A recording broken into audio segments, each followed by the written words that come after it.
Well, what is up, everybody? Welcome back to Kitchen Table TCG. My name is Louie, and I hope you're having yourself a fantastic day. The Avatar: The Last Airbender Magic the Gathering set comes out. Pre-release is next weekend, and this past week we saw a bunch of previews that have generated a surprisingly I thought this was supposed to be the market is dead and nobody cares anymore, but it's not. It has generated a surprisingly large amount of excitement and hype wrapped around particularly the Commander bundle, which is really just like a gift edition bundle with the Commander name on it because there's not Commander decks in this set, which is wild. But yeah, I wanted to give you guys some thoughts on that stuff real quick. We're not going to look at previews or whatever, but I want to take a look at the market as a whole and tell you, do not FOMO into this stuff.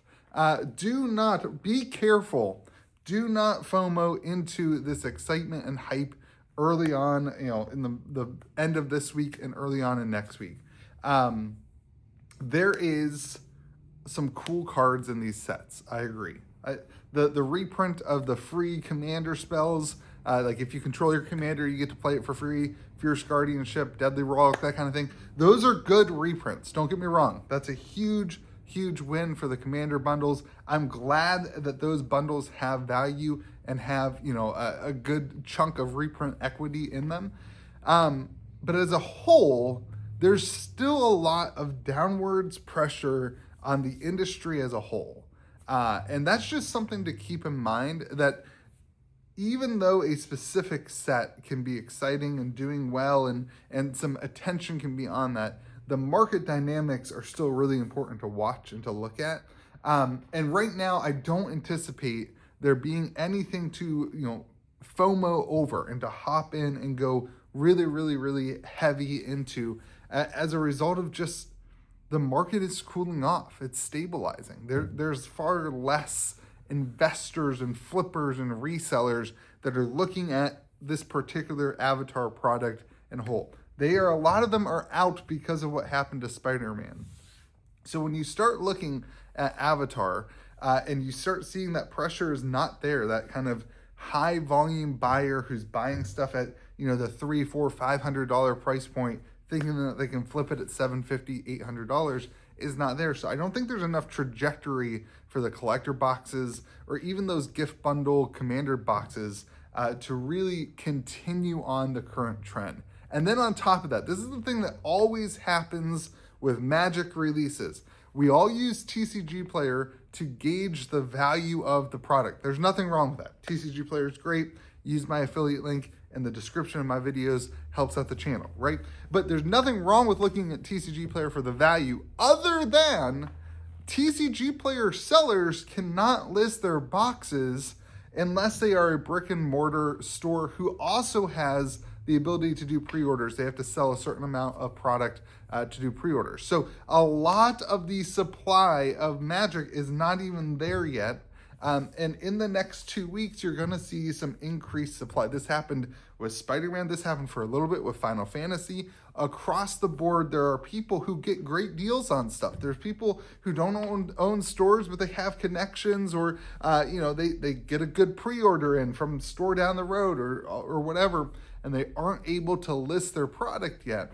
And so right now is, in my opinion, this is Thursday, 2 weeks before pre-release, right? So not this weekend, but next weekend is pre-release. Right now is, in my opinion, the worst time to purchase product and to pre-order product that is priced at like the market price type of thing. Now, if you are able to find product, around the MSRP, if your store is doing pre-orders local to you and, they have good prices that are, not just priced off of the market price, this is a great time to buy, right? Like that makes sense if you can get the product good, because it shows that there is demand and excitement about the product. It shows that Wizards has created a good product when that kind of market price starts increasing. But at the end of the day, there's going to be more supply that hits the market. And I don't think that a $40 reprint of Fierce Guardianship is enough to warrant we see this with Secret Layers, right? I don't think it's enough to warrant a $230 price for the Commander bundles. You're going to get some good stuff, right? You're going to get some good cards. But at the end of the day, the singles are what's driving the market, which is a great sign. Like, let's back up and say it's a great sign that the Magic playable singles are driving these sales. That is a good sign for the set overall. But it's a bad sign if you start thinking things are going to be a $280 box this week and a $500 box next week. When the price of the box is dictated by the price of the singles inside the box and not some big fancy chase and that kind of thing, it kind of puts a little bit more, again, downwards pressure on the box growth potential, because as people open those boxes and then list those singles, that deflecting SWAT all of a sudden is going to start going down in value a little bit. That flawless maneuver all of a sudden is starting to go down in value as people who don't actually want them, but open them in the packs or get them in their commander bundles, list them on TCG Player.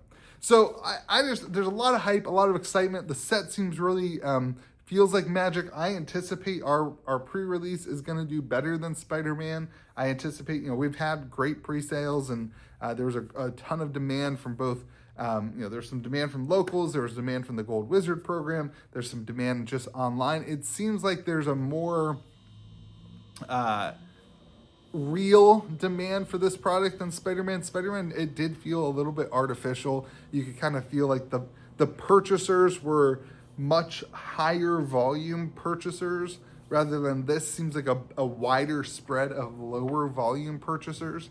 And so that, I think, is a good thing. I think that means that the set has a little bit of a wider reach and a more player-centric release. So I anticipate our pre-release will actually be more attended than Spider-Man was, which is good, because that was the least attended pre-release we've ever had as a store. Ever had. So at the end of the day, I just want to make a video and say, don't FOMO in. I know there's a lot of excitement on the Avatar stuff right now. There's still a lot of product out there. There's still a lot of product to come. Distro hasn't even started with working out tickets, and last time with Spider-Man there was a whole nother wave of the collector boxes that Distro didn't know about until release day. So there's still a lot that can happen. Watch out before you FOMO in, and just know there's a lot of market negatives right now. The Bitcoin's doing terrible, the stock market's doing terrible. There's a lot of negative pressure outside of the TCG land as well. And that's something to keep in mind. Have yourself a great day. Be kind to the people around you. Let me know what you think about Avatar in the comment section below.